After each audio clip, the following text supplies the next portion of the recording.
ஒரு முறை விஜயவாகினி ஸ்டுடியோ தயாரிப்புல ஒரு படத்துல நடிக்கலாம்னு எம்ஜிஆர் தன்னுடைய விருப்பத்தை வந்து விஜயவாகினி ஸ்டுடியோ நிறுவனர் நாகிரெட்டி சார்கிட்ட சந்தித்து பேசினாரு.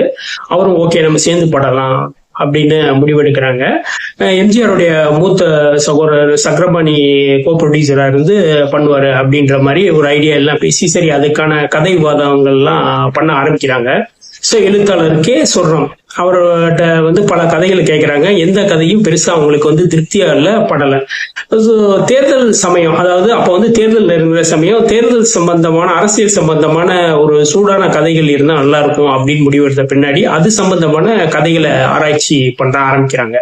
எழுத்தாளருக்கே சொர்ண சார் வந்து தெலுங்குல வெளியான கதாநாயகடு அப்படின்னு ஒரு அந்த படத்தை பத்தி சொல்றாரு. உடனே அந்த படத்தை வந்து எம்ஜிஆரும் நாகிரெட்டி சாரும் படம் பாக்குறாங்க. சோ தெலுங்குல வந்து என்டிஆர் வந்து நடிச்ச வேடத்துல எம்ஜிஆர் நடிக்கிறாரு.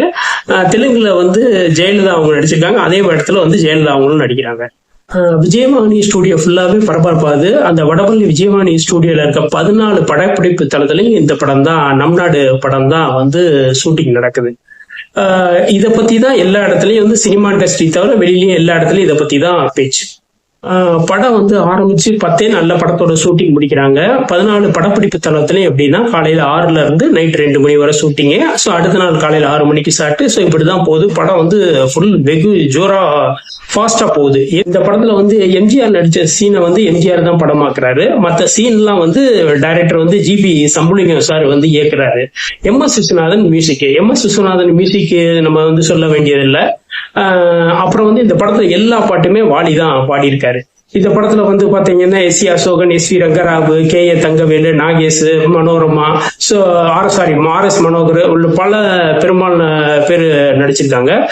படத்தினுடைய பாடல்களும் சரி, மியூசிக்கும் சரி, அதாவது பாடல் வரிகளும் சரி, அந்த அளவுக்கு ஒரு காலத்தால் அழிக்க முடியாத படைப்புன்னு தான் சொல்லணும்.